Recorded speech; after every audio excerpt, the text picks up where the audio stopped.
Praise Lord. Hallelujah. എൻ്റെ ക്രിസ്തുല്യ നാമത്തിൽ നിങ്ങൾക്ക് എല്ലാവർക്കും എൻ്റെ സ്നേഹം അറിയിക്കുന്നു. നമ്മൾ ചില ആഴ്ചകളായിട്ട് ക്രിസ്തീയ ശിഷ്യത്വം എന്ന വിഷയം ഒരുമിച്ച് ധ്യാനിച്ചു കൊണ്ടിരിക്കുകയാണ്. ഇത് നമ്മുടെ 4ാമത്തെ ധ്യാനമാണ്. ഇതിനോടകം ചില കാര്യങ്ങളൊക്കെ നമ്മൾ പറഞ്ഞുവെങ്കിലും പ്രാഥമികമായ ചില കാര്യങ്ങളാണ് നമ്മൾ ചിന്തിച്ചു വരുന്നത്. ഞാൻ ആഗ്രഹിക്കുന്നത് ഈ കാര്യങ്ങൾ ഇങ്ങനെ അടിസ്ഥാനപരമായ കുറെ കാര്യങ്ങൾ പറഞ്ഞ ശേഷം ലൂക്കോസിന്റെ സുവിശേഷത്തിലേക്ക് പ്രവേശിക്കണം എന്നാണ്.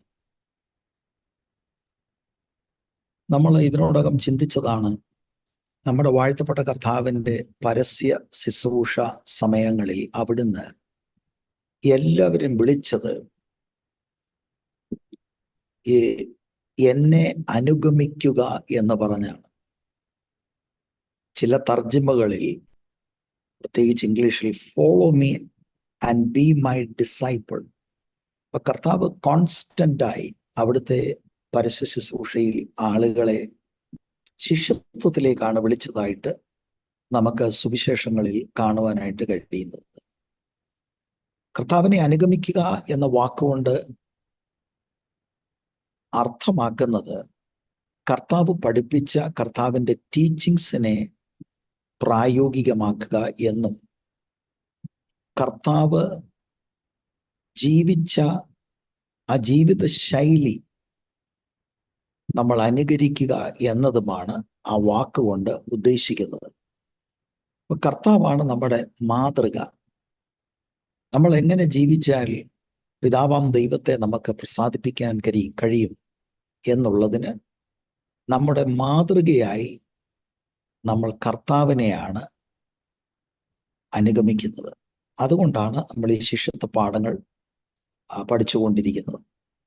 അതിനോട് ചേർന്ന് നമ്മൾ ചിന്തിച്ചിരുന്നു, നമ്മുടെ വാഴ്ത്തപ്പെട്ട കർത്താവ് തിരുവെഴുത്തൻ പ്രകാരം മരിച്ച് അടക്കപ്പെട്ട് ഉയർത്തെഴുന്നേറ്റ ശേഷം അവിടുന്ന് ശിഷ്യന്മാരെ അടുക്കൽ വിളിച്ച് മഹാനിയോഗം അവർക്ക് കൊടുത്തു.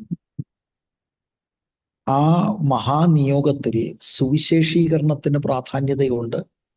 അതോടൊപ്പം തന്നെ സുവിശേഷം കേട്ട് രക്ഷിക്കപ്പെട്ട് മുന്നോട്ട് കടന്നു വരുന്ന ആളുകളെ തുടർന്ന് കർത്താവ് പഠിപ്പിച്ചതെല്ലാം പഠിപ്പിക്കണം, അതവർ പ്രായോഗികമാക്കണം, അങ്ങനെ യേശുവിൻ്റെ ശിഷ്യരാക്കണം എന്നുള്ള നിർദ്ദേശവും നമ്മൾ ശ്രദ്ധിക്കുകയുണ്ടായി.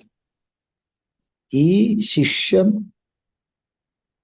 ശിഷ്യരാക്കുക അല്ലെങ്കിൽ ശിഷ്യത്വ പരിശീലനത്തിന് വേണ്ടിയാണ് നമ്മൾ പോകുന്നത്, സുവിശേഷം അറിയിക്കുന്നത്, വിശ്വസിക്കുന്നവരെ സ്നാനപ്പെടുത്തുന്നത്, പിന്നെ കർത്താവ് പഠിപ്പിച്ച എല്ലാ കാര്യങ്ങളും അവരെ പഠിപ്പിക്കുന്നത്. അപ്പൊ ദൈവസഭയുടെ ലക്ഷ്യം എന്ന് പറയുന്നത്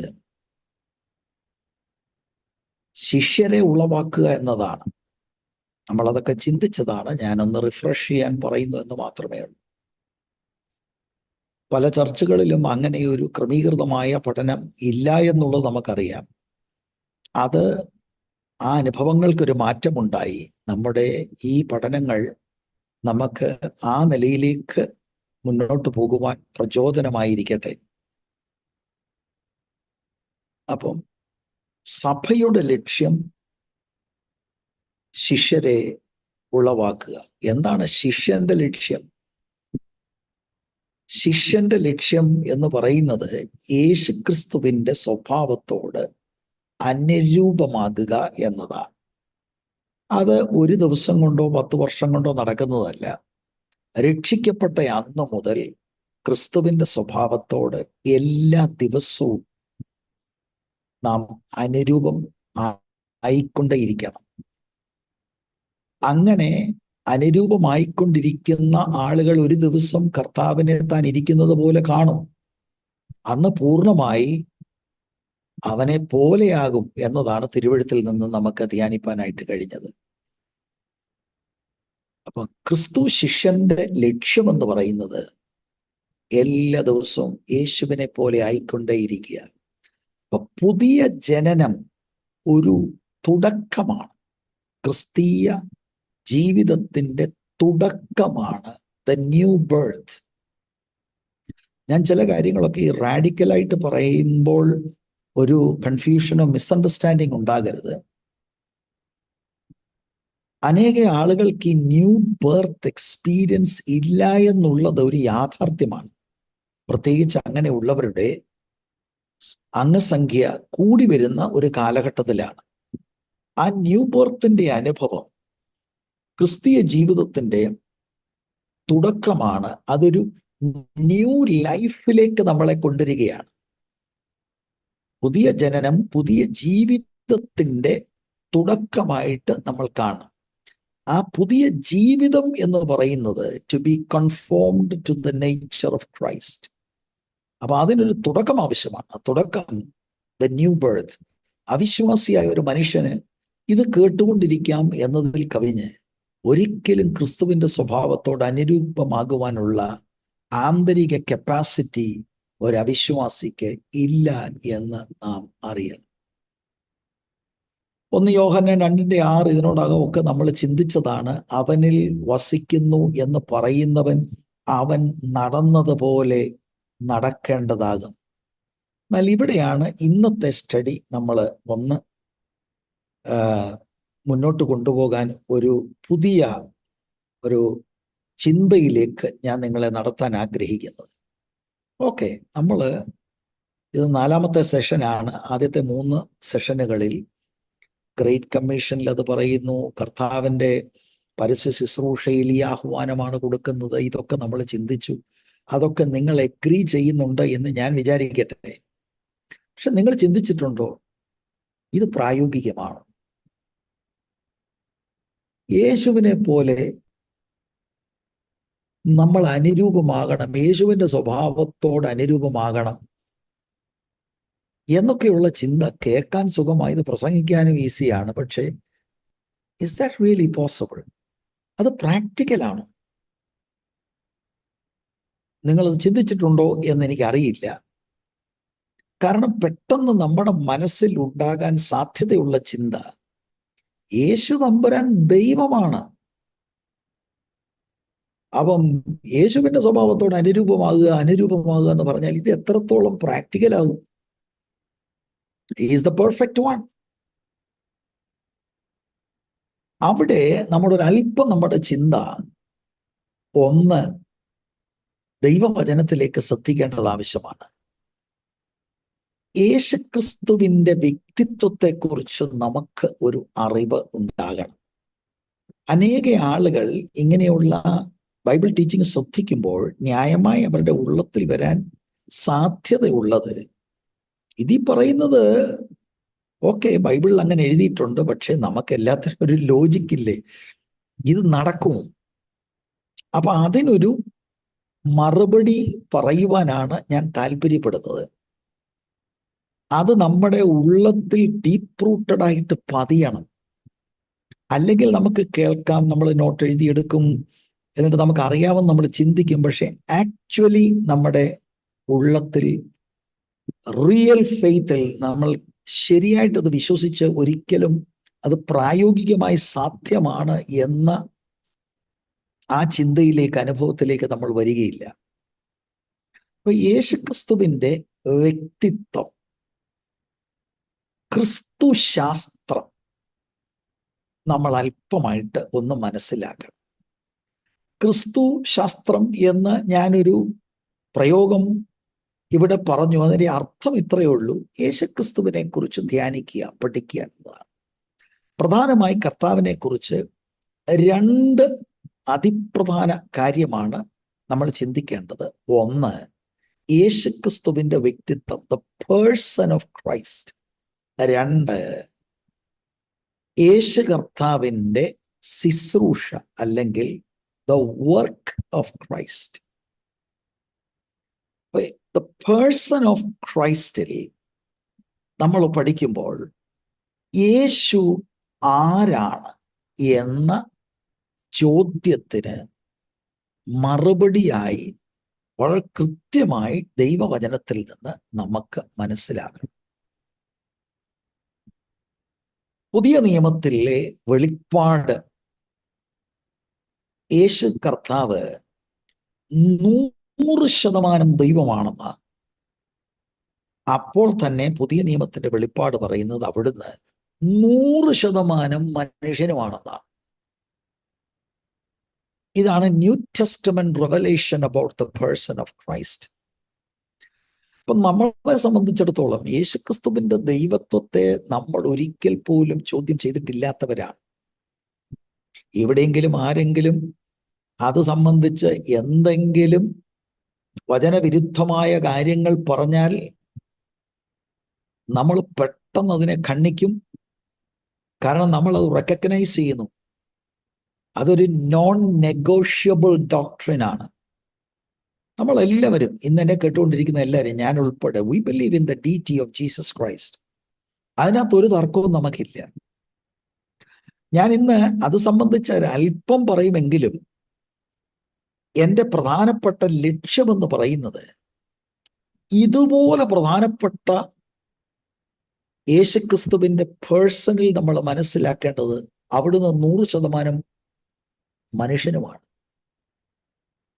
അത് പലപ്പോഴും നമ്മൾ ചർച്ച ചെയ്യാത്ത ഒരു വിഷയമാണ്, the humanity of Jesus Christ. എന്തുകൊണ്ടോ നമ്മുടെ ഇടയിൽ അതിൻ്റെ പഠനം കുറവാണ്, നമ്മളത് ചിന്തിക്കാറില്ല. എന്നാൽ തിരുവെഴുത്തുകളെ നമ്മൾ പരിശോധിച്ചാൽ യേശുക്രിസ്തുവിന്റെ ദൈവത്വത്തിൽ മാത്രമേ വിശ്വസിക്കുന്നുള്ളൂ, മനുഷ്യത്വത്തിൽ വിശ്വസിക്കുന്നില്ലെങ്കിൽ ദാറ്റ് ഈസ് ആൻ ഇംബാലൻസ്. അത് ഉപദേശപ്പിശകാണ്. വേറെ ചിലർ യേശുക്രിസ്തുവിന്റെ മനുഷ്യത്വം മാത്രം വിശ്വസിക്കും, ദൈവത്വത്തിൽ വിശ്വസിക്കുന്നില്ല. Again faulty, heretic. ഇപ്പൊ പുതിയ നിയമം തരുന്ന വെളിപ്പാട് അവിടുന്ന് 100% ദൈവം, 100% മനുഷ്യൻ. അപ്പൊ എന്തിനാണ് നമ്മൾ ഇപ്പോൾ ഇത് ഡിസ്കസ് ചെയ്യുന്നത്?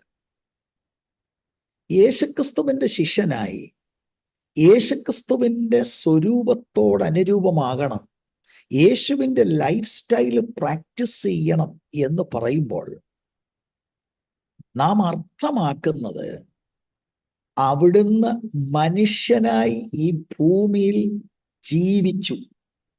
ആ ജീവിത ശൈലിയാണ് പരിശുദ്ധാത്മാവിന്റെ ശക്തിയോടെ നാം നമ്മുടെ ജീവിതത്തിൽ കോപ്പി ചെയ്യേണ്ടത്.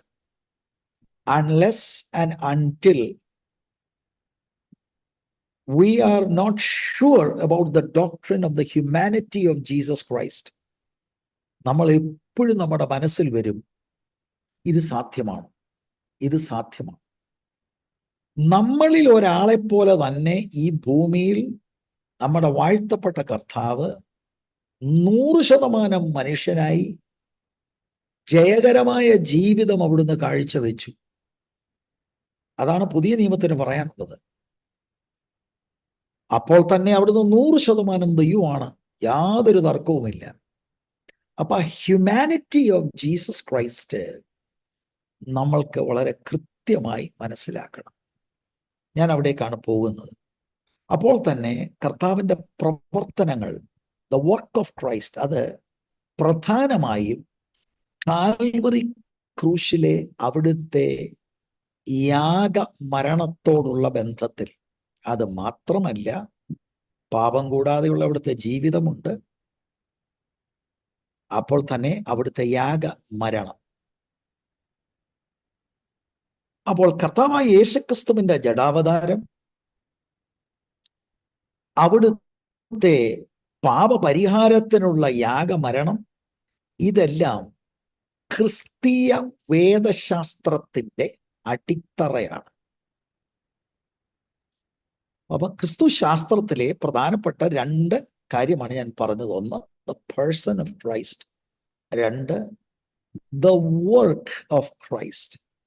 ആ പേഴ്സൺ ഓഫ് ക്രൈസ്റ്റിൽ ഞാൻ നിങ്ങളോട് പറഞ്ഞു, he is 100% God, he is 100% human. Humanity of ക്രൈസ്റ്റിൽ നമ്മൾ അല്പസമയം ഫോക്കസ് ചെയ്യാനാണ് താല്പര്യപ്പെടുന്നത്.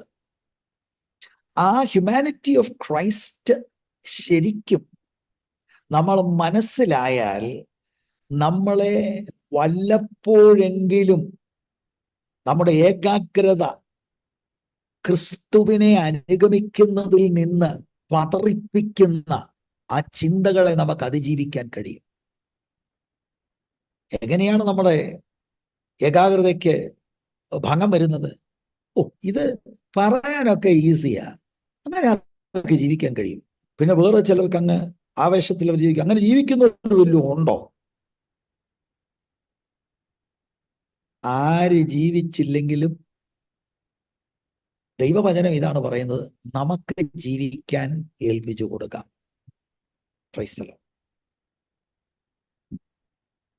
അപ്പൊ വാസ്തവത്തിൽ കർത്താവിന്റെ മനുഷ്യത്വത്തിൽ എന്തിനാണ് അവിടുന്ന് മനുഷ്യനായിട്ട് ഇങ്ങനെ വന്നത്? ഒരുപാട് കാരണങ്ങളുണ്ട്. നമുക്ക് പകരക്കാരനായി അവിടുന്ന് യാഗമായി തീരുവാൻ വേണ്ടി അവിടുന്ന് അങ്ങനെ വന്നു.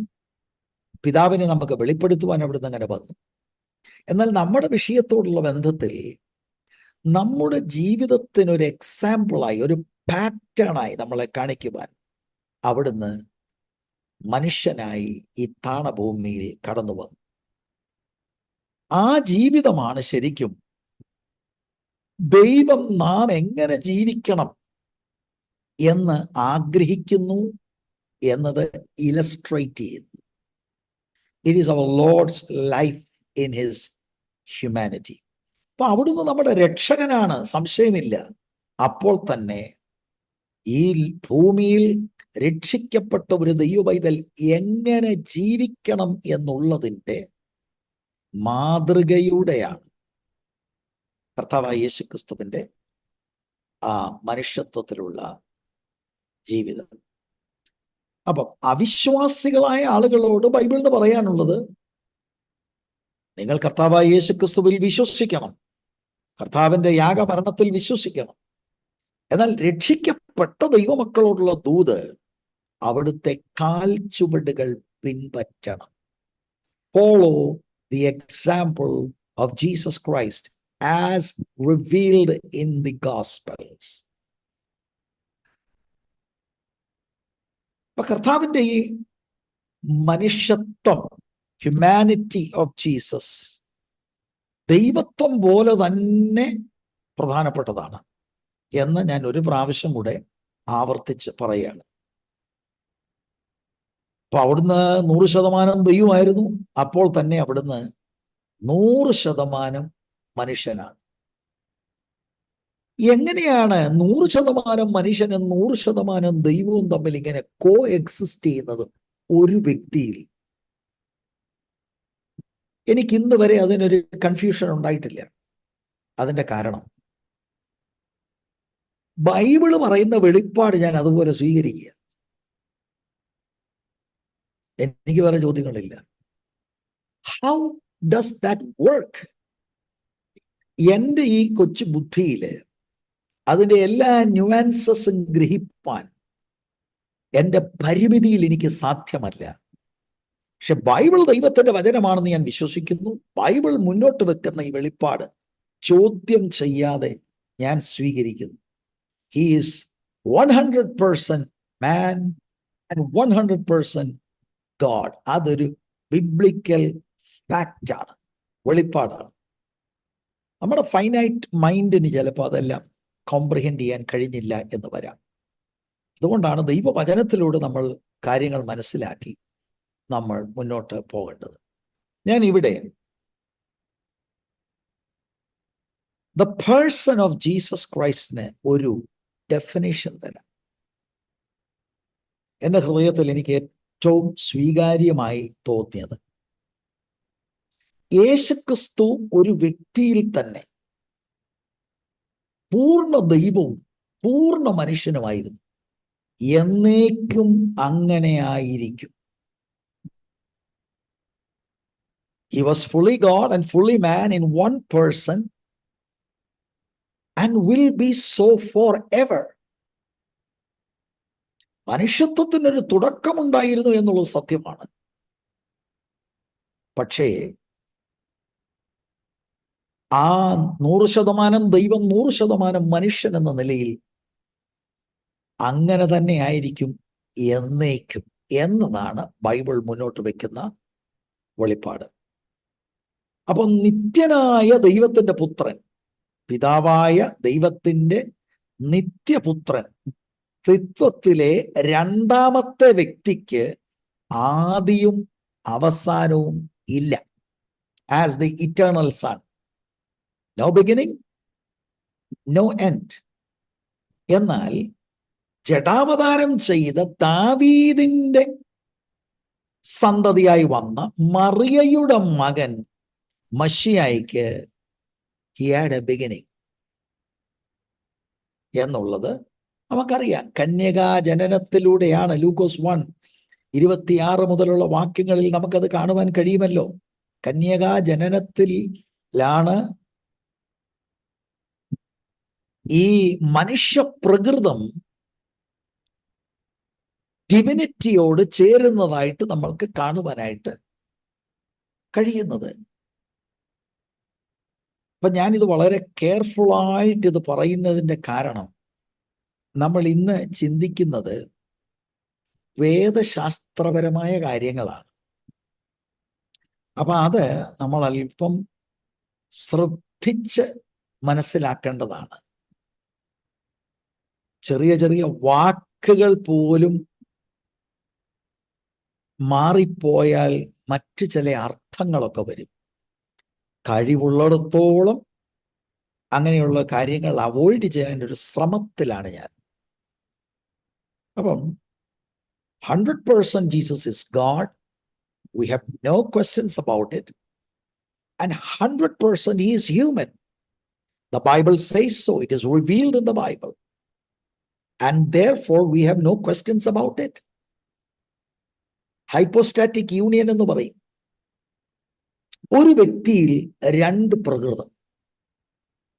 ബൈബിൾ മുന്നോട്ട് വെക്കുന്ന ഒരു വെളിപ്പാടാണ് നമ്മുടെ വാഴ്ത്തപ്പെട്ട കർത്താവിനെ കുറിച്ച്. അപ്പൊ കർത്താവിന്റെ ഈ ഡിവൈൻ നേച്ചർ വളരെ അത്ഭുതകരമായി വെർജിൻ മേരിയുടെ വൂമ്പിലാണ് it was joined with the created human nature. അപ്പൊ അത് സംബന്ധിച്ച് നമുക്ക് പിന്നീട് നമുക്ക് ചിന്തിക്കാൻ കഴിയും. അത് പിന്നീടാകട്ടെ.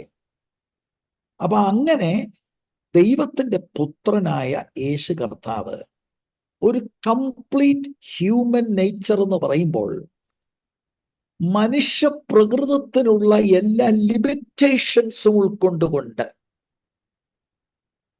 അവിടുന്ന് 100% മനുഷ്യനായി ഈ ലോകത്തിൽ ജീവിച്ചു. നമ്മുടെ പാപങ്ങൾക്ക് പരിഹാരമായി യാഗമായി തീർന്നു എന്നത് നമ്മൾക്ക് കൃത്യമായിട്ട് മനസ്സിലാക്കാൻ കഴിയും. ഇനിയും ഈ ഒരു മെഡിറ്റേഷനില് യേശുക്രിസ്തുവിന്റെ ദൈവത്വവും മനുഷ്യത്വവും ഒരുപോലെ പരാമർശിക്കുന്ന ഒരു വളരെ പ്രധാനപ്പെട്ട ടെക്സ്റ്റിലേക്ക് ഞാൻ നിങ്ങളുടെ ശ്രദ്ധ തിരിക്കുകയാണ്. ശരിക്കും ആ ടെക്സ്റ്റ് പറയാൻ എനിക്കൊരു പ്രേരണ വന്നു. അതുകൊണ്ട് ഞാൻ ആ ടെക്സ്റ്റിൽ തൽക്കാലം നിൽക്കുവാനാണ് ആഗ്രഹിക്കുന്നത്. നമുക്ക് വളരെ പരിചയമുള്ള ഫിലിപ്പ് ലേഖനം 2-ാം അധ്യായത്തിന്റെ 5 മുതലുള്ള വാക്യങ്ങൾ പൊതുവെ കാർമൻ ക്രിസ്റ്റി എന്നാണ് അതിനെ അറിയപ്പെടുന്നത്. എന്ന് പറഞ്ഞാൽ ഇത് കർത്താവിനെ പുകഴ്ത്തിക്കൊണ്ട് പാടുന്ന ഒരു പാട്ടായിരുന്നു എന്ന് ബൈബിൾ സ്കോളേഴ്സിൽ പലരും അഭിപ്രായപ്പെടുന്നു. നിങ്ങളുടെ കയ്യിലൊരു ഇംഗ്ലീഷ് ബൈബിൾ ആണ്, അതൊരു NIV ട്രാൻസ്ലേഷൻ ആണ്, മറ്റ് ട്രാൻസ്ലേഷനുകളിലും ഉണ്ട്. ഒരു പദ്യരൂപത്തിലാണത് എഴുതിയിരിക്കുന്നതായിട്ട് നമ്മൾക്ക് കാണുവാനായിട്ട് കഴിയുന്നത്. അതിൻ്റെ കാരണം അവരാ നിലയിലാണ് അത് ചിന്തിക്കുന്നത്.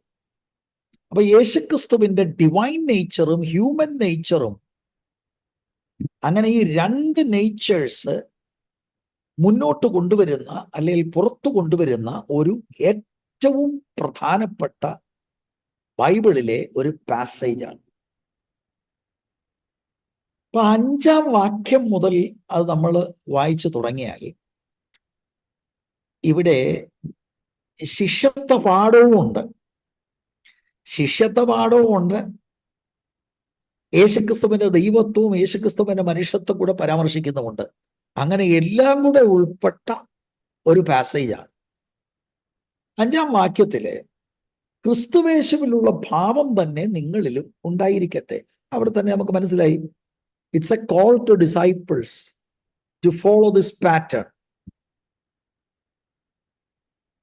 It's a call to humility. ക്രിസ്തുവിൽ ഉണ്ടായിരുന്ന ആ താഴ്മ അത് കർത്താവിനെ അനുഗമിക്കുന്നവർക്കുണ്ടാകണം. അപ്പം 3-4 വാക്യങ്ങളിൽ ഈ മനോഭാവത്തെക്കുറിച്ച് രേഖപ്പെടുത്തിയിട്ടുണ്ട്. അത് കഴിഞ്ഞിട്ടാണ് 5-ാം വാക്യത്തില് ആ പ്രബോധനം, ക്രിസ്തുവേശുവിലുള്ള ഭാവം തന്നെ നിങ്ങളിലും ഉണ്ടായിരിക്കട്ടെ. എന്താണ് 3-4 വാക്യം? താഴ്മയുടെ മനോഭാവം, മറ്റുള്ളവരെ ശ്രേഷ്ഠരെന്ന് എണ്ണുക, ശാഠ്യത്താലോ ദുരഭിമാനത്താലോ ഒന്നും ചെയ്യാതെ താഴ്മയോടെ ഓരോരുത്തൻ മറ്റുള്ളവനെ തന്നെക്കാൾ ശ്രേഷ്ഠൻ എന്ന് എണ്ണിക്കൊള്ളുവീൻ. എന്നിട്ട് അടുത്ത വാക്യത്തില് സ്വന്തമായ കാര്യങ്ങളൊക്കെ ചെയ്യാതെ മറ്റുള്ളവരെ കൂടെ പരിഗണിക്കണം. നമ്മുടേതായിട്ടുള്ള ആ റൈറ്റ്സിനെയൊക്കെ ഒന്ന് മാറ്റിവെക്കണം. ഓരോരുത്തൻ സ്വന്തം ഗുണമല്ല, മറ്റുള്ളവന്റെ ഗുണം കൂടെ നോക്കണം. ഈ പ്രബോധനത്തെ തുടർന്ന് 6 മുതൽ 8 വരെയുള്ള വാക്യങ്ങളിൽ യേശുക്രിസ്തുവിൽ വെളിപ്പെട്ട താഴ്മയെക്കുറിച്ച് ഒരു എക്സാമ്പിളായി പോൾ പറയുക.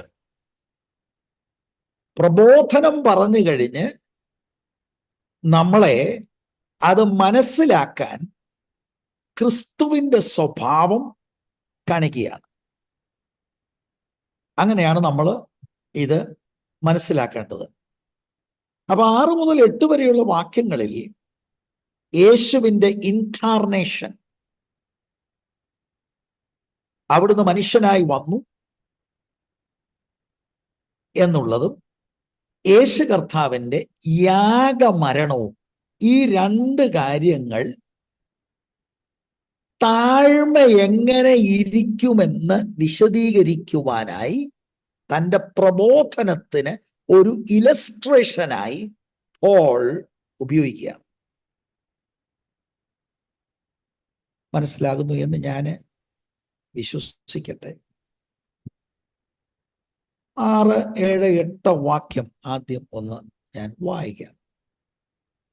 അവൻ ദൈവരൂപത്തിലിരിക്കെ ദൈവത്തോടുള്ള സമത്വം മുറുകെ പിടിച്ചുകൊള്ളണമെന്ന് വിചാരിക്കാതെ ദാസരൂപമെടുത്ത് മനുഷ്യ സാദൃശ്യത്തിലായി തന്നെത്താൻ ഒഴിച്ച് വേഷത്തിൽ മനുഷ്യനായി വിളങ്ങി. തന്നെത്താൻ താഴ്ത്തി മരണത്തോളം, ക്രൂശിലെ മരണത്തോളം തന്നെ അനുസരണമുള്ളവനായി തീർന്നു. 9 മുതലുള്ള വാക്യങ്ങളിൽ അതുകൊണ്ട് പിതാവാം ദൈവം കർത്താവിനെ എക്സോൾട്ട് ചെയ്തു, സകല നാമത്തിലും മേലായി ജീസസിന്റെ നാമത്തെ ഉയർത്തി.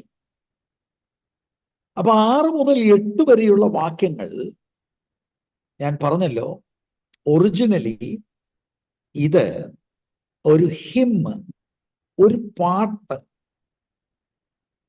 ആദ്യ നൂറ്റാണ്ടിലെ ക്രൈസ്തവർ പാടിയ ഒരു ഗീതമായിരിക്കാനാണ് സാധ്യത. ദൈവപുത്രന്റെ ഇൻകാർണേഷനെ സ്തുതിച്ചുകൊണ്ട് പാടിയ ഒരു പാട്ട് ആയിരിക്കാനാണ് സാധ്യത. മോഡേൺ ട്രാൻസ്ലേഷൻസിനെല്ലാം ഞാൻ സൂചിപ്പിച്ചതുപോലെ ഇതൊരു പോയറ്റിക് ഫോമിൽ അതുകൊണ്ടാണ് എഴുതിയിരിക്കുന്നത്. അപ്പൊ ഇത് എന്തുകൊണ്ട് പോൾ ഇങ്ങനെ ഇവിടെ എടുത്തെഴുതി എന്ന് പറഞ്ഞാൽ നമുക്കത് മനസ്സിലാക്കാൻ കഴിയും. ഒരു പ്രസംഗി എന്ന നിലയിൽ ഒരു പ്രസംഗം ഡെലിവറി ചെയ്ത് കഴിഞ്ഞ് പ്രസംഗത്തിനകത്തെ ഏറ്റവും പ്രധാനപ്പെട്ട ഒരു തീം അല്ലെങ്കിൽ ആശയത്തെ പിന്താങ്ങുവാൻ ജനത്തിൽ വളരെ പരിചയമുള്ള പാട്ടുകൾ പാടി ആ പറഞ്ഞ പ്രസംഗത്തെ ഉറപ്പിക്കുന്ന അനുഭവം ഇന്നും പ്രസംഗികളുടെ ഇടയിലുണ്ട്.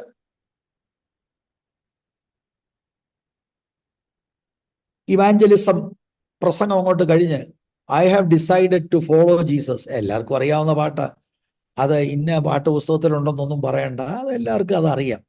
അപ്പൊ പ്രസംഗിച്ച ഇവാഞ്ചലിസ പ്രസംഗത്തോടുള്ള ബന്ധത്തിൽ ഒരു ഓൾട്ടർ കോൾ കൊടുക്കുമ്പോൾ പ്രസംഗത്തെ പിന്താങ്ങുവാനായി അവരിൽ പ്രചരിച്ച ഒരു പാട്ട് എടുത്ത് ഇന്നും പ്രസംഗികൾ ചെയ്യുന്നത് പോലെ ആകാം ഒരു നിഗമനം പറയുകയാണ്. പോൾ താഴ്മയെക്കുറിച്ച് പറയുമ്പോൾ ജീസസിന്റെ ആ താഴ്മ, ഇൻകാർണേഷനിലും ക്രൂസിഫിക്ഷനിലും ഉണ്ടായ ആ ഹ്യൂമിലിറ്റിയെ അവരുടെ ഇടയിൽ ഉണ്ടായിരുന്ന ആ ഗീതം എടുത്തുകൊണ്ട് ഒരു ഇലസ്ട്രേഷനായി അദ്ദേഹം പറയുന്നത് ആകാം എന്ന് നമ്മൾ ചിന്തിക്കുന്നതിൽ തെറ്റ് ഇല്ല. അപ്പൊ പൗലോസ് ഇവിടെ കർത്താവായ യേശുക്രിസ്തുവിന്റെ ആ താഴ്മയുടെ ക്ലൈമാക്സ്, ആ സുപ്രീം എക്സാമ്പിൾ ആണ് 6 മുതലുള്ള വാക്യങ്ങളിൽ നമുക്ക് കാണുവാൻ കഴിയുന്നത്. അവിടുത്തേക്ക് ന്യായമായി ഉണ്ടായിരുന്ന പ്രത്യേക അവകാശങ്ങൾ, അവിടുന്ന് ദൈവമെന്ന നിലയിൽ ഉണ്ടായിരുന്ന അവകാശങ്ങൾ, ഇതെല്ലാം താൽക്കാലികമായി ബോധപൂർവം മാറ്റിവെച്ച് അവിടുന്ന് ഒരു ദാസനായി ഈ ലോകത്തിലേക്ക് കടന്നു വരുന്നു. ക്രൂശിലെ മരണത്തോളം പിതാവിനെ സകലത്തിലും അനുസരിക്കുന്നു. ആ അനുഭവമാണ് നമ്മൾ കാണുന്നത്.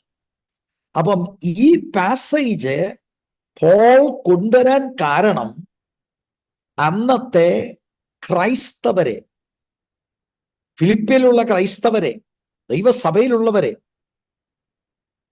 അവരെ പ്രോത്സാഹിപ്പിക്കുകയാണ്. ഈ മനോഭാവമാണ് നിങ്ങൾക്കുണ്ടാകേണ്ടത്, ഇതുപോലെയാണ് നിങ്ങൾ ജീവിക്കേണ്ടത്.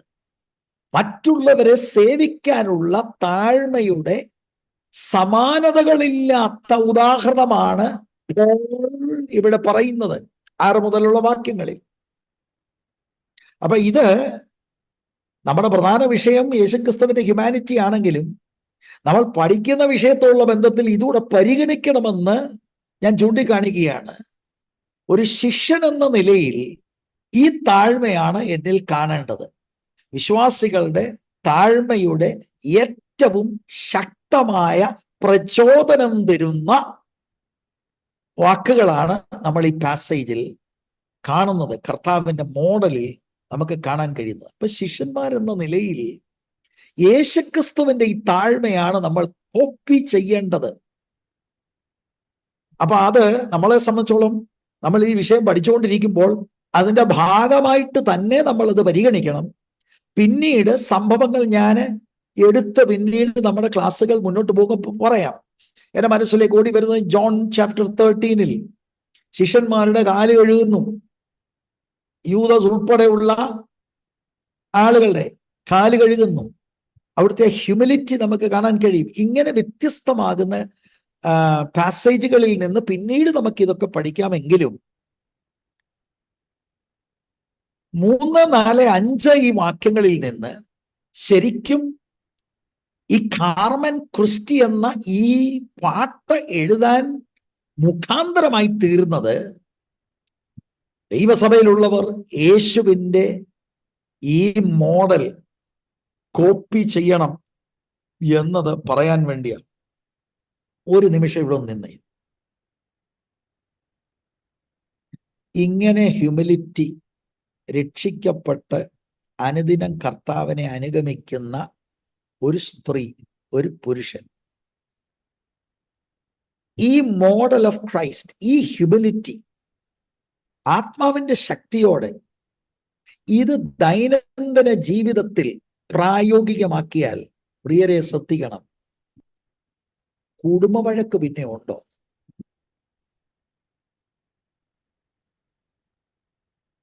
രണ്ട്, സഭകളിൽ പിന്നെ വഴക്കുണ്ടോ?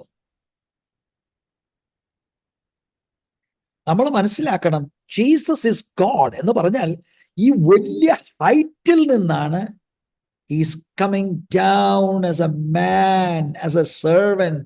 എന്നിട്ടോ ശരിക്കും ഒന്ന് ചിന്തിച്ചേ, രണ്ട് കള്ളന്മാരുടെ നടുവിൽ ഒരു ക്രിമിനലിനെ പോലെ മൂന്നാണികളിൽ അവിടുന്ന് പരസ്യമായി നമ്മുടെ പാപങ്ങൾക്ക് പരിഹാരമായി യാഗമായി തീരുക.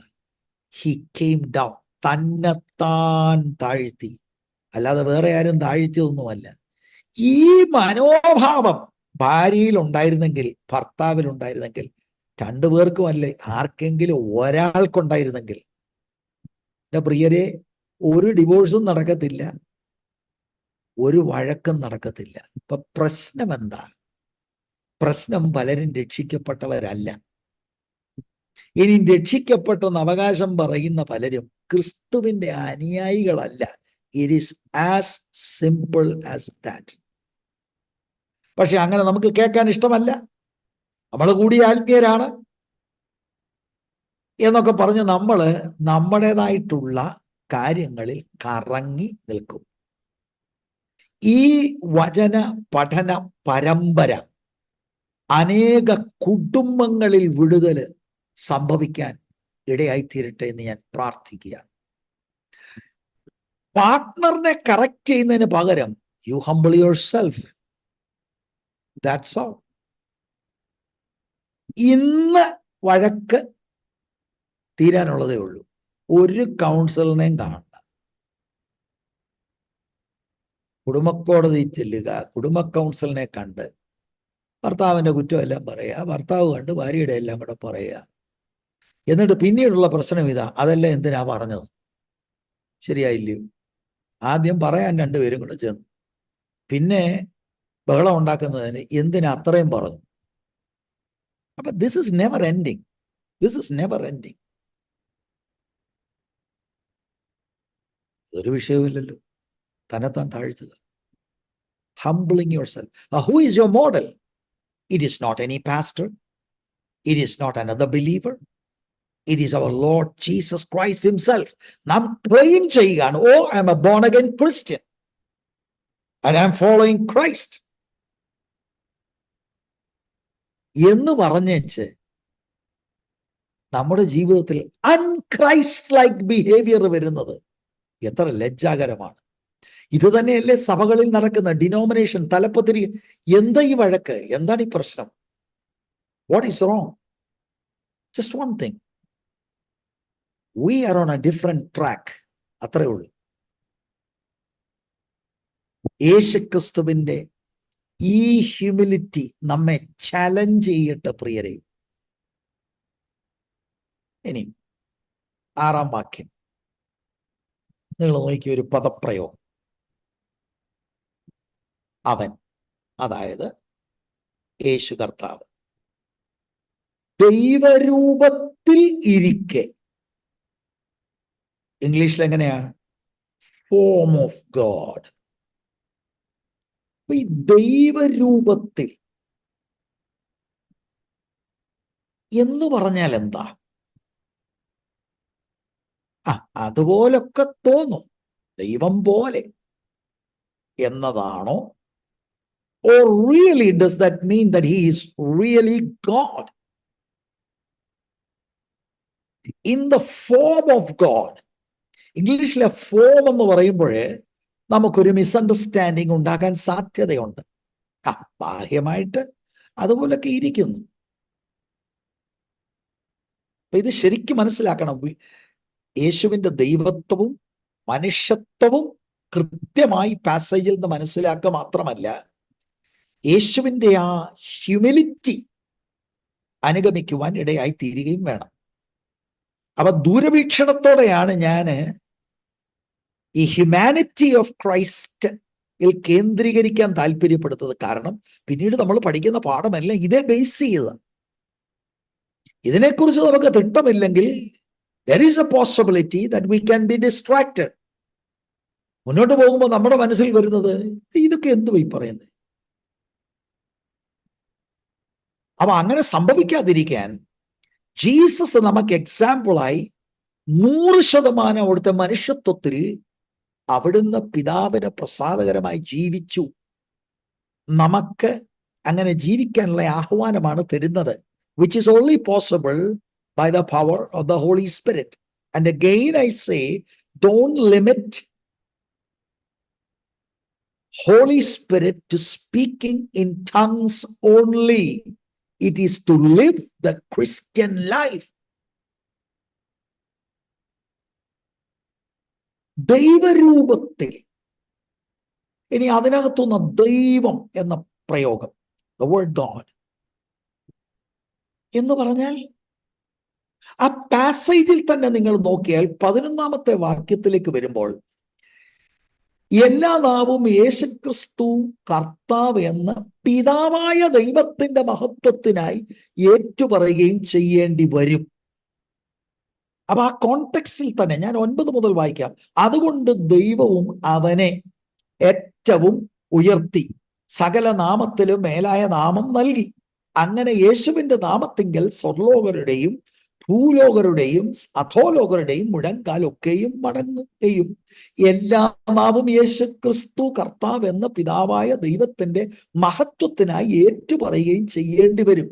അപ്പം 6ാം വാക്യത്തിൽ ദൈവം എന്നുദ്ദേശിക്കുന്നത് പിതാവാം ദൈവമാണ്. 6ാമത്തെ വാക്യത്തിൽ വളരെ ക്ലിയർ ആണ്, ദൈവം എന്ന് അവിടെ പോൾ എഴുതുന്നത് അത് പിതാവാം ദൈവം. 11ാം വാക്യത്തിൽ പിതാവാം ദൈവത്തെ തന്നെയാണ് ഇവിടെ ഉദ്ദേശിക്കുന്നത്. There is no doubt about it. ഇനി മറ്റേ പ്രയോഗം, ഈ രൂപം, ദൈവരൂപത്തിൽ, ഈ രൂപം ഫോം, ഞാൻ സൂചിപ്പിച്ചതുപോലെ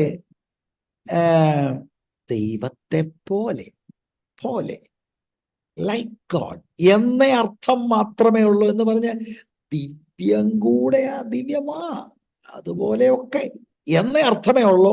ആക്ച്വലി അവിടുന്ന് നേരായിട്ടും സത്യമായിട്ടും ദൈവവും ട്രൂലി ഡിവൈനാണ്. എങ്ങും പോകണ്ട, എങ്ങും പോകണ്ട, കോണ്ടെക്സ്റ്റിനകത്ത് നോക്കിയാൽ മതി. ദൈവരൂപം എന്നെഴുതിയ ആ പ്രയോഗം 6ാം വാക്യത്തിന്റെ ആദ്യ ഭാഗമാണ്. നിങ്ങളുടെ ബൈബിളിൽ ഞാനിത് പറയുമ്പോൾ നിങ്ങൾ ഒന്ന് ശ്രദ്ധിച്ച് നോക്കിയാൽ മതി. ആ ദൈവരൂപം എന്ന് ഉള്ളിടത്ത് ഒരു സർക്കിൾ വരച്ചിട്ട്, ഇത് അടുത്ത പ്രയോഗം ദൈവത്തോടുള്ള സമത്വം. അപ്പൊ ദൈവരൂപം, ഞാൻ ചോദിച്ചു എന്ന് പറഞ്ഞ ഫോം എന്ന വാക്ക് പറയുമ്പോൾ ദൈവരൂപം, how do we understand that? അപ്പൊ കോണ്ടെക്സ്റ്റിൽ തന്നെ എഴുതിയിരിക്കുന്നു, ദൈവത്തോടുള്ള സമത്വം മുറുകെ പിടിച്ചുകൊള്ളണം എന്ന് വിചാരിക്കാതെ. ദൈവത്തോടുള്ള സമത്വമെന്ന് ഭൂമിയിൽ ആരെക്കൊണ്ടേലും അത് പറയാൻ ഒക്കുമോ? Only God is equal to God. ദൈവത്തോടുള്ള സമത്വം, സെയിം ലൈക്ക് ഗോഡ്.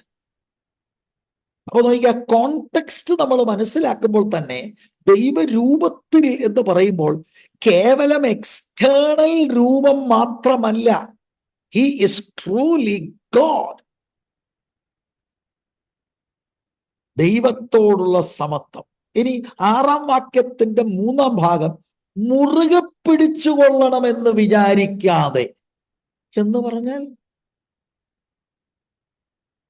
പറഞ്ഞാൽ ആ നിലയിൽ തന്നെ തുടരാതെ. തെറ്റിദ്ധരിക്കരുത്, കർത്താവിന്റെ മനുഷ്യനായി വന്നപ്പോഴും അവിടുന്ന് 100% ദൈവം തന്നെയാണ്. God cannot cease to be God. അപ്പൊ മുറുകെ പിടിച്ചുകൊള്ളണമെന്ന് വിചാരിക്കാതെ എന്ന് പറഞ്ഞാൽ എന്താ അതിന്റെ അർത്ഥം?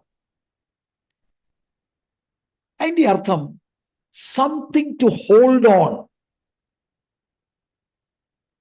അത് വിടാതെ, എപ്പോഴും അവിടെ തന്നെ ആ ലെവലിൽ ഇരിക്കാതെ, ദൈവികമാകുന്ന പ്രൊറോഗേറ്റീവ്സ്, പ്രിവിലേജസ് അതിൽ തന്നെ ഇരിക്കാതെ. 7ാം വാക്യം കൂടെ ചേരണം, ദാസരൂപം എടുത്ത മനുഷ്യ സാദൃശ്യത്തിലായി തന്നെത്താൻ ഒഴിച്ചു, emptied himself, വേഷത്തിൽ മനുഷ്യനായി വിളങ്ങി. അപ്പം ഇതെല്ലാം കൊണ്ടൊന്ന് കണക്ട് ചെയ്തേ. ദൈവരൂപത്തിൽ ദൈവത്തോടുള്ള സമത്വം മുറുകെ പിടിച്ചുകൊള്ളണമെന്ന് വിചാരിക്കാതെ തന്നെത്താൻ ഒഴിച്ചു. ചില ആളുകൾ ചിന്തിക്കുന്നത് ദൈവത്വമല്ല ഒഴിച്ചെന്നാൽ. Not at all. അതൊന്ന് മനസ്സിലാകാൻ യോഹന്നാൻ 17:5 പര്യാപ്തമായിരിക്കും. യോഹന്നാൻ 17:5 വരുമ്പോൾ അവിടെ നിങ്ങൾക്കറിയാമല്ലോ, അത് മഹാപുരോഹിത പ്രാർത്ഥനയാണ്. അതിൽ 5 ഇപ്പോൾ പിതാവേ, ലോകമുണ്ടാകും മുൻപേ എനിക്ക് നിന്റെ അടുക്കൽ ഉണ്ടായിരുന്ന മഹത്വത്തിൽ എന്നെ നിന്റെ അടുക്കൽ മഹത്വപ്പെടുത്തണമേ. ആ വലിയ ഗ്ലോറി, ദൂതന്മാരുടെ വലിയ ആരാധന എന്നിത്യാദി കാര്യങ്ങൾ താൽക്കാലികമായി അവിടുത്തെ ഹ്യൂമാനിറ്റിയിലേക്ക്, ഇൻകാർണേഷനിൽ അവിടുന്ന് ബോധപൂർവം സ്വന്തമായിട്ട് തന്നെ ഹി ചോസ് അത് മാറ്റിവെച്ചിട്ട് അവിടുന്ന് താഴെ ഈ ഭൂമിയിലേക്ക് മനുഷ്യനായി വന്നു. അപ്പൊ തന്നെത്താൻ ഒഴിച്ചു. അപ്പൊ ദൈവത്തോടുള്ള സമത്വം എന്ന് പറയുമ്പോൾ കർത്താവായ യേശുക്രിസ്തു പിതാവാം ദൈവത്തോട് ഈക്വൽ, തുല്യൻ. ജീസസ് എംപ്റ്റീഡ് ഹിംസെൽഫ് എന്ന് പറഞ്ഞാൽ ദൈവത്വത്തിലുള്ള ചില അവകാശങ്ങളുണ്ട്, ചില പ്രിവിലേജുകളുണ്ട്. അതെന്തിനാ മാറ്റിവെക്കുന്നത്? മനുഷ്യനായി വരാനും സഫർ ചെയ്യാനും തന്നെത്താൻ യാഗമായി തീരുവാനുമൊക്കെ വേണ്ടി അവിടുന്ന് ഈ പ്രിവിലേജുകൾ മാറ്റിവെച്ചു എന്നതാണ് നമുക്ക് മനസ്സിലാക്കാൻ കഴിയുന്നത്. അപ്പൊ ദൈവരൂപം എന്ന് പറയുന്ന ഫോം ഓഫ് ഗോഡ് എന്ന് പറഞ്ഞാൽ ദൈവത്തെ പോലെ എന്നർത്ഥം മാത്രമല്ല. He is equal with Father God. അത് ഒരു വലിയ പ്രസ്താവനയല്ലേ? അപ്പൊ ഇവിടെ നിങ്ങൾ നോക്കിയേ, Jesus is equal to Father God എന്ന് പറഞ്ഞാൽ യേശു ദൈവമാണ്, ഈക്വൽ ടു ഫാദർ ഗോഡ്. അപ്പൊ അവിടെ 2 പേഴ്സൺസ് വരുന്നുണ്ട് അല്ലേ? നമ്മുടെ വിഷയമല്ലെങ്കിലും ട്രിനിറ്റിയുടെ ഒരു വെളിപ്പാട്. How do you define Trinity? ഞാനൊരു ഡെഫിനേഷൻ തരാം. എനിക്ക് ഏറ്റവും അനുഗ്രഹമായി തോന്നിയ ഒരു ഡെഫിനേഷൻ. ഇംഗ്ലീഷിൽ ഞാനത് ആദ്യം വായിക്കാം. അതിന് കാരണം ഇത്രയേ ഉള്ളൂ, ഒരു വാക്കുപോലും പിഴവുണ്ടാകരുത്, അതിനു വേണ്ടിയാണ്. Within the one being that is God, there exists 3 co-equal and co-eternal persons, namely the Father, the Son, and the Holy Spirit.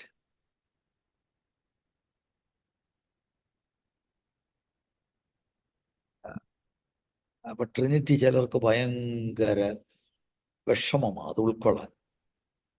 അതെങ്ങനെ? ഞാൻ നിങ്ങളോട് എൻ്റെ അനുഭവം പറയാം. ഒരു സംശയവും എനിക്കില്ല. അതിന്റെ കാരണം ഇത്രയേ ഉള്ളൂ. ബൈബിൾ ദൈവത്തെക്കുറിച്ച് പറയുന്ന വെളിപ്പാടായത്. എനിക്കതിൻ്റെ എല്ലാ കാര്യങ്ങളും പറയാൻ അറിയില്ല. But because the Bible reveals God as a triune God, I receive it. I believe it. Praise the Lord. അതിനാണ് ഞാൻ ആ ഡെഫിനിഷൻ പറഞ്ഞത്. അതുപോലെ നിങ്ങൾ പ്രത്യേകം നോട്ട് ചെയ്യണം, ജീസസ് ഇസ് ഗോഡ്. ദൈവരൂപത്തിൽ ഇരിക്കെ ദൈവത്തോടുള്ള സമത്വം മുറുകെ പിടിച്ചുകൊള്ളണമെന്ന് വിചാരിക്കാതെ അവിടുന്ന് ദാസരൂപം എടുത്തു. ഹീസ് ഈക്വൽ ടു ഗോഡ് എന്നുള്ളത് ഞാൻ പറഞ്ഞു. ദൈവരൂപം എന്ന് പറഞ്ഞാൽ ഈക്വൽ ടു ഗോഡ്. അവിടെ ഒരു കാര്യം കൂടെ ഞാൻ എടുത്തു പറയാം. ആ രൂപം, ഫോം എന്നുള്ളതിന് മൂലഭാഷയിൽ മോർഫേ എന്ന പ്രയോഗത്തിൽ നിന്ന് അർത്ഥമാക്കുന്നത് നോട്ട് ജസ്റ്റ് എക്സ്റ്റേണൽ, നോ, ഇന്റേണലായിട്ടുള്ള ആ ക്വാളിറ്റിയുടെ പുറത്തെ പ്രദർശനമാണ്. Inwardly is God. അതിൻ്റെയാണ് ബാഹ്യമായിട്ടുള്ള ഡെമോൺസ്ട്രേഷൻ. അല്ലാതെ not just external. Internal, external, everywhere he is 100% God. അപ്പൊ അവിടുന്ന് ദൈവമാണ്. എനിക്ക് അതിനെക്കുറിച്ച് യാതൊരു കൺഫ്യൂഷനുമില്ല. പിതാവാം ദൈവമുണ്ട്, പുത്രനുണ്ട്. The father is not the son. The son is not the father. നമ്മുടെ വിഷയത്തിൽ നിന്ന് അല്പം മാറുകയാണെങ്കിലും ഒരുപാട് ആളുകൾ ചിന്തിച്ചിരിക്കുന്നത് ട്രിനിറ്റിയെ കുറിച്ച്. ഞാൻ എൻ്റെ ഭാര്യയുടെ ഭർത്താവാണ്. ഞാൻ തന്നെ സഭയിലെ പാസ്റ്ററാണ്. ഞാൻ എൻ്റെ പിള്ളേരുടെ അപ്പനാണ്. കണ്ടോ, ഒരാൾ 3. That's a false heretic understanding. അതല്ല ട്രിനിറ്റി. ഒരുപാട് ആളുകൾ ചിന്തിക്കുന്നത് അതാണ് Trinity. No. 1 God, 3 persons. The Father is not the Son. The Son is not the Father. Distinct persons are. All 3 persons are co-eternal and co-equal. ദൈവത്തോടുള്ള സമത്വം മുറുകെ പിടിച്ചു കൊള്ളണമെന്ന് വിചാരിക്കാതെ. സ്തോത്രം. അമോർഫ എന്ന പ്രയോഗം കൂടെ ഞാൻ നിങ്ങളുടെ ശ്രദ്ധയിൽ കൊണ്ടുവന്നല്ലോ. എന്നിട്ട് 7-ാം വാക്യത്തിലേക്ക് വരുമ്പോൾ ഞാനത് ആ കണ്ടിന്യൂറ്റിക്ക് വേണ്ടി ഒന്നുകൂടെ അതൊന്ന് വായിക്കാം ടോട്ടലായിട്ട്.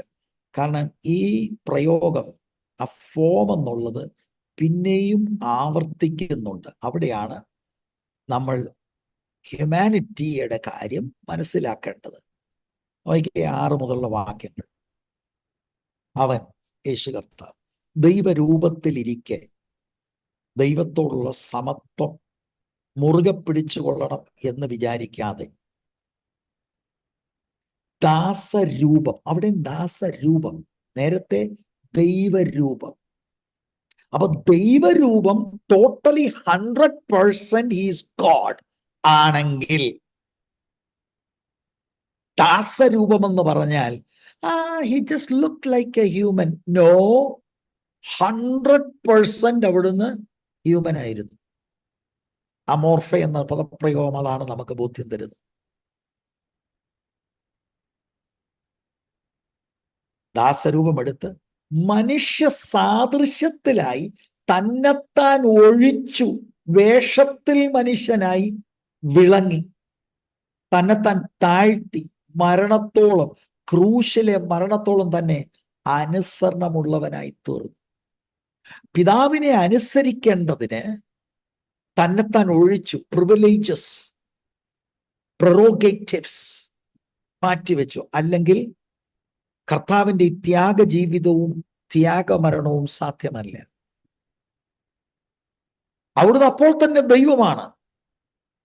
പക്ഷെ ബോധപൂർവം ദൈവിക പ്രിവിലേജസ് അവിടുന്ന് ഉപയോഗിക്കാതെ അവിടുന്ന് 100% മനുഷ്യനായി ആത്മാവിന്റെ ശക്തിയോടെ ഈ ലോകത്തിൽ ജീവിച്ചു. Is 100% God, 100% human. അപ്പൊ ഈ പാസേജിൽ നിന്ന് ഒന്ന്, ശിഷ്യത്വത്തിലേക്കുള്ള നമുക്ക് ഉള്ള ഒരു ആഹ്വാനമുണ്ട്. യേശുക്രിസ്തുവിന്റെ ഭാവം തന്നെ നമ്മളിലും ആയിരിക്കണം എന്ന് ഉണ്ട്. പിന്നീട് യേശുവിന്റെ ദൈവത്വം, യേശുവിന്റെ ദൈവത്വത്തെ കുറിച്ച് നിങ്ങൾക്ക് ഒരു കൺഫ്യൂഷനും ഇല്ല എന്നുള്ളത് എനിക്കറിയാം. എന്നാൽ ഈ 2-3 വാക്യങ്ങളൂടെ ഞാൻ അങ്ങ് വായിക്കാം. യോഹന്നാൻ 5:18. അങ്ങനെ അവൻ ശബത്തിനെ ലംഘിച്ചത് കൊണ്ട് മാത്രമല്ല, ദൈവം സ്വന്തം പിതാവ് എന്ന് പറഞ്ഞ് തന്നെത്താൻ ദൈവത്തോട് സമമാക്കിയത് കൊണ്ട് യഹൂദന്മാർ അവനെ കൊല്ലുവാൻ അധികമായി ശ്രമിച്ചു പോന്നു. യേശുവിന്റെ ഭാഷ നമുക്ക് ചിലപ്പോൾ മനസ്സിലാകത്തില്ല, യഹൂദന് മനസ്സിലായി. അവന്റെ ചിന്തയിൽ ഹി ഈസ് ടോക്കിംഗ് ബ്ലാസ്ഫീമി. പിതാവാം ദൈവത്തോട് തുല്യനാക്കി. He is claiming divinity. He made himself equal to the father.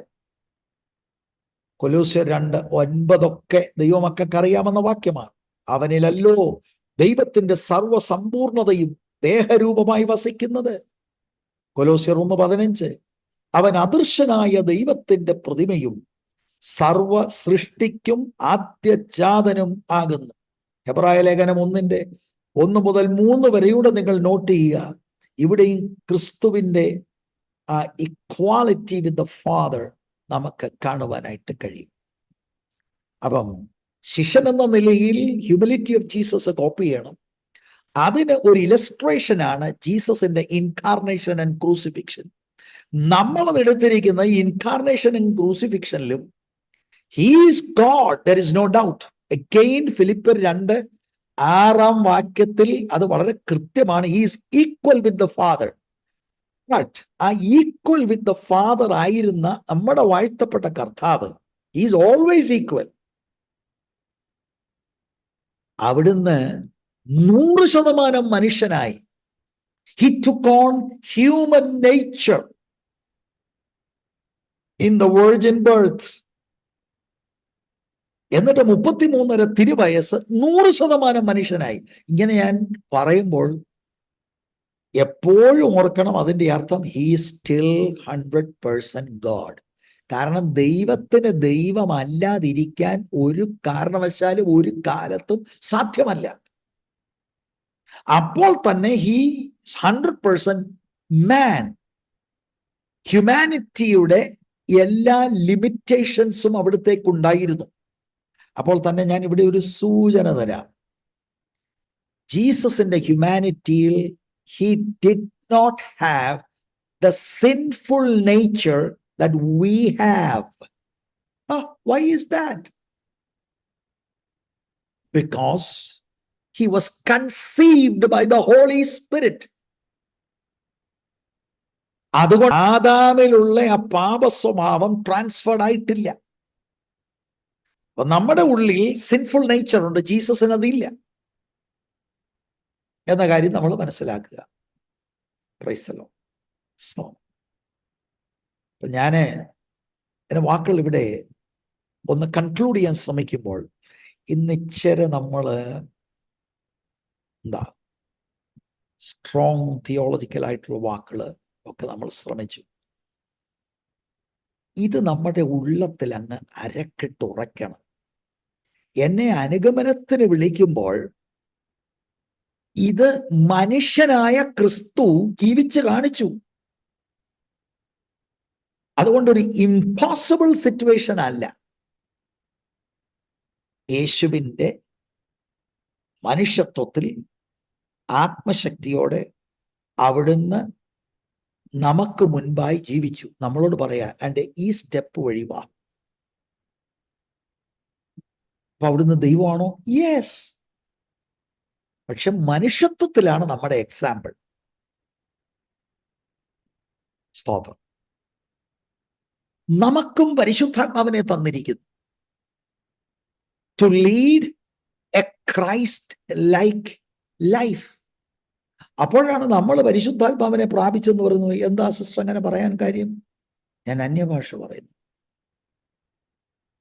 I believe in speaking in tongues. അതിനൊരു കുഴപ്പമില്ല. എൻ്റെ പോയിന്റ് ഇതാണ്, അന്യഭാഷയിൽ മാത്രം പരിമിതപ്പെടുത്തരുത്. പരിശുദ്ധാത്മാവിനെ നമുക്ക് തന്നിരിക്കുന്നതിൻ്റെ പിൻപിലുള്ള ഉദ്ദേശം എത്രയോ വാസ്റ്റാണ്. അതിലൊരു പ്രധാനപ്പെട്ട കാര്യമാണ് ഈ യേശു ജീവിച്ച മാതൃകയിൽ രക്ഷിക്കപ്പെട്ട ഒരു ദൈവവൈതൽ ജീവിക്കണമെങ്കിൽ നമ്മളിൽ അതിനുള്ള കെൽപ്പില്ല പ്രിയരെ. ഞാൻ ഒരു ഉദാഹരണം പറയാം. എന്നെ വളരെ ടച്ച് ചെയ്തു. കഴിഞ്ഞ ആഴ്ചയിൽ ഞാൻ പറഞ്ഞോ എന്ന് ഞാൻ സംശയിക്കുന്നു. കുറെ നാൾ മുമ്പ് ഒരാള് ഒരു ചെറിയ സമൂഹത്തിൽ പ്രാർത്ഥന ആവശ്യപ്പെട്ടു. ഇത്രയേ ഉള്ളൂ. അവരിങ്ങനെ ഈ ശിഷ്യത്വ ക്ലാസ്സുകളൊക്കെ കേൾക്കുന്ന അവർ പറഞ്ഞു, എനിക്ക് എൻ്റെ വീട്ടിൽ എന്നെ നല്ലതുപോലെ കുത്തിയാ സംസാരിക്കുന്നത്, എനിക്ക് വാശിയും വൈരാഗ്യമൊക്കെ ഉണ്ട്. പക്ഷെ എനിക്ക് ആഗ്രഹമുണ്ട് യേശുവിൻ്റെ മനോഭാവം പോലെയൊക്കെ ജീവിക്കണം. പക്ഷെ ഞാൻ വീട്ടിൽ കയറി ചെല്ലുമ്പോൾ ഒരുപാട് നിന്ദാവാക്കുകൾ പറയും. And it's very hard for me. തീരുമാനമൊക്കെ എടുത്താ പോകുന്നത്, പക്ഷെ വീട്ടിൽ ചെല്ലുമ്പോഴത്തേക്ക് അതെല്ലാം പോകും.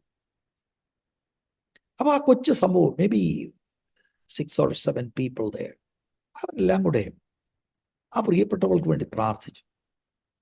ഈ കഴിഞ്ഞ ദിവസം അവരെ കണ്ടപ്പോൾ അവർ പറയുകയാണ്, പാസ്റ്ററേ, പണ്ടത്തേക്കാട്ടിലും കുത്തലിന് മൂർച്ച കൂടിയത്. പണ്ട് വീട്ടിൽ ചെന്നാൽ ഉപയോഗിക്കുന്നതിനെക്കാട്ടിൽ നല്ല മൂർച്ചയോടാണ് ഉപയോഗിക്കുന്നത്. പക്ഷെ അവരടുത്ത് പറഞ്ഞതാണ് എന്നെ ചിന്തിപ്പിച്ചത്. പക്ഷെ എനിക്ക് തിരിച്ചു പറയാനോ എനിക്കൊരു വാശിയോ വൈരം ഒന്നും എനിക്ക് ഉള്ളിലില്ല, എനിക്കത് തോന്നുന്നില്ല. ഞാൻ പറഞ്ഞു, that's the power of the Holy Spirit. നമ്മുടെ ബലത്തിൽ ഇത് സാധ്യമല്ല. We need the power of God എന്ന് പറഞ്ഞാൽ മറ്റേത് എടുത്തു മാറ്റുന്നത് പോലെ. And the Lord gives us that power. നിന്ന മാറിയോ? ഇല്ല, ഇൻഫാക്ട് കട്ടി കൂടിയിട്ടുണ്ട്. പക്ഷെ സ്പിരിറ്റ് ഓഫ് ഗോഡ് വർക്ക് ചെയ്യുന്നു. ക്രിസ്തുവിന്റെ ആ മനോഭാവത്തിൽ അവരോട് ക്ഷമിക്കുവാനും അവരെ കരുതുവാനും ഈ പ്രിയപ്പെട്ടവൾക്ക് ഇടയായിത്തീരുന്നു. പരിശുദ്ധാത്മാവിന് വേണ്ടി എല്ലാ ദിവസവും, Lord fill me today with your precious Spirit. അതിലെ പ്രധാനപ്പെട്ട ഒരു കാര്യം ഇതാണ്, യേശു വെച്ചിരിക്കുന്ന ഈ മാതൃക ഞാൻ പിൻപറ്റണമെങ്കിൽ നമ്മൾ ആദ്യം സുല്ലിടണം. ഇതെന്നെ കൊണ്ടൊക്കത്തില്ല. It's a tall order. അപ്പൊ എന്താ, was the Lord wasting his time by demanding all this? Not at all. ആത്മാവിനെ പ്രാപിച്ച് ആത്മാവിന് കീഴ്പ്പെട്ട് yielding to the Holy Spirit നമുക്കിതുപോലെ ജീവിക്കാൻ കഴിയും. എന്നാൽ ഇതിന്റെ പൂർത്തീകരണത്തിലേക്ക് വരുന്നത് തീർച്ചയായിട്ടും when we see our Lord face to face. ഈ ലോകത്തിൽ ട്രാൻസ്ഫോർമേഷൻ നടന്നുകൊണ്ടിരിക്കുകയാണ്.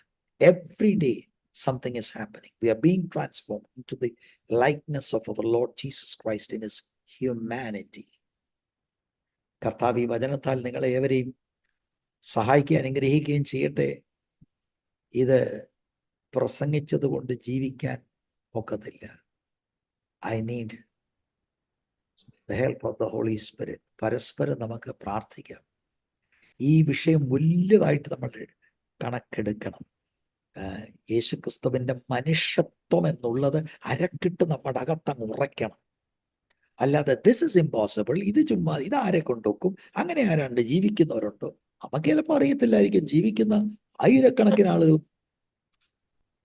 Yes, I agree, it's a remnant, but still ജീവിക്കുന്നവർ ഈ ലോകത്തിൽ ഉണ്ട്. This is the path, the narrow way. Narrow വേയുടെ തുടക്കമാണ് ദ നാരോ ഗേറ്റ്. നാരോ ഗേറ്റിലൂടെ എൻ്റർ ചെയ്താൽ ക്രൂശെടുത്ത് അനുഗമിക്കുന്ന പാത.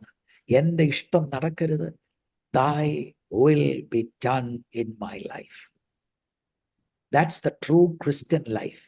That's the follower of Jesus Christ. That's the disciple of Jesus Christ. ദൈവരൂപത്തിലിരിക്കെ ദൈവത്തോടുള്ള സമത്വം മുറുകെ പിടിച്ചുകൊള്ളണമെന്ന് വിചാരിക്കാതെ he humbled himself. അവിടുന്ന് തന്നെത്താൻ ഒഴിച്ചു. ഇൻഫാക്ട് ആ തന്നെത്താൻ ഒഴിക്കുന്നതിനെ ഇങ്ങനെ നിങ്ങൾ മനസ്സിലാക്കണം, it's a subtraction by addition. Humanity എടുത്തപ്പോൾ ആ തന്നെത്താൻ ഒഴിക്കൽ അവിടെ നടക്കുക. തന്നെത്താൻ ഒഴിക്കൽ ഡിവൈൻ നേച്ചറിന്റെ കൂടെ ഹ്യൂമാനിറ്റി എടുക്കുക. May the Lord help us to understand this more. God bless you. See you next week, God willing.